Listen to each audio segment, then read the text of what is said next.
In politics, memory is short and ambition great. The old cling on, reluctant to let go of hard-won position.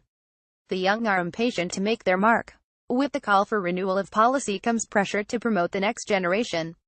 Underneath the Victorian splendor and the courtly parliamentary conventions governing its debates, Parliament is a brutal place. No quarter is asked or given between parties, or inside parties. High principle and low ambition seethe in a constant cauldron that generates the energy which continually propels our national politics forwards. Since the general election, Theresa May has felt the full force of this energy. A leader can either harness this energy or be overwhelmed by it. The one sure thing that brings about political death is the sense of someone being bogged down or stalled. To weather the energy of political storms, a leader has to be resilient and determined, certainly, but it is not enough on its own. It is not enough to stand firm in the face of political storms. To harness this energy and make it work, a leader also has to be fleet of foot, pushing forward, and changing pace. This is what the Prime Minister needs to do now. For a start, a sensible recognition of the dominance of Brexit might be for the Prime Minister to appoint herself principal Brexit negotiator. There is no way round it, and she might not have had a chance to be Prime Minister without it, but Brexit is what will define her time in office, so she might as well embrace it. Damian Green should be formally entitled Deputy Prime Minister and, like Clement Attlee was in World War II, tasked with the day-to-day implementation of domestic policy. With the full focus of the Prime Minister on the negotiations alongside Brexit Secretary David Davis, we can root out with the European Union whether there is a deal to be had, and if so, what it is. The sooner this is done, the better things will be. The Prime Minister needs to refresh and bring new energy to her government. 7 years in, and 2 Prime Ministers on, the Tories in government need a complete overhaul, from bottom to top. Her position is strong enough to do it, and it needs to be done. New energy alone is not enough. Theresa May needs more senior and experienced people in top jobs.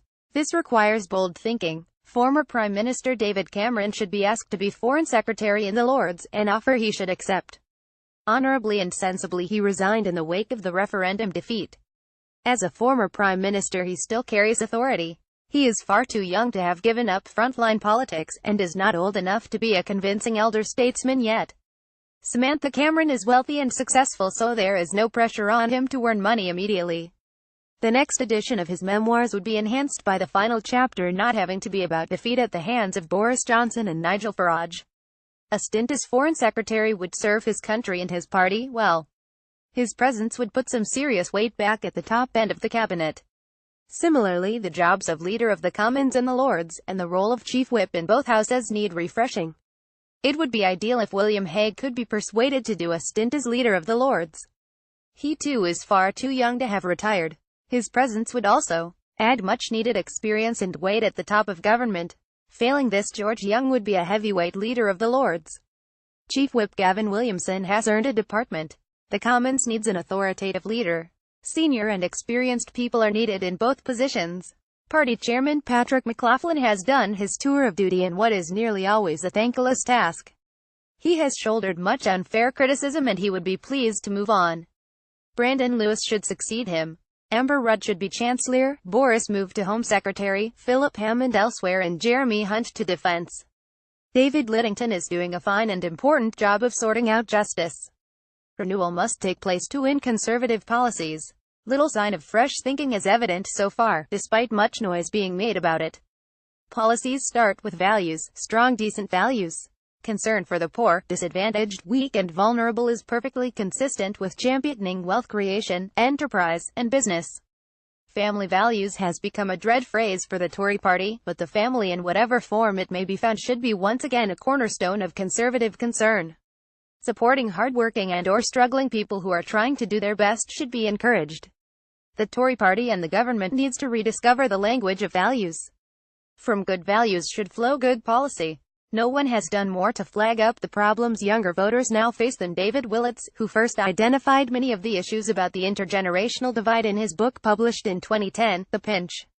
For some inexplicable reason, he spent the Cameron years not being listened to as much as he should have been. He is another person who should be recalled out of political retirement and appointed to head up a new root and branch policy renewal. There is one further area the Prime Minister needs to exert herself over, and that is Whitehall. The Prime Minister needs to dominate the Whitehall machine.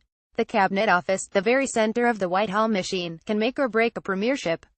It should be manned by the most able ministers, tasked with ensuring the Prime Minister's writ runs the length and breadth of the government. They should be her terriers and her enforcers. For all the difficulties, Theresa May has an opportunity to seize the initiative and prove her detractors wrong. Those that say she is too weak to move colleagues about or to launch new policy proposals are wrong. She can and she must. Follow reaction on Twitter.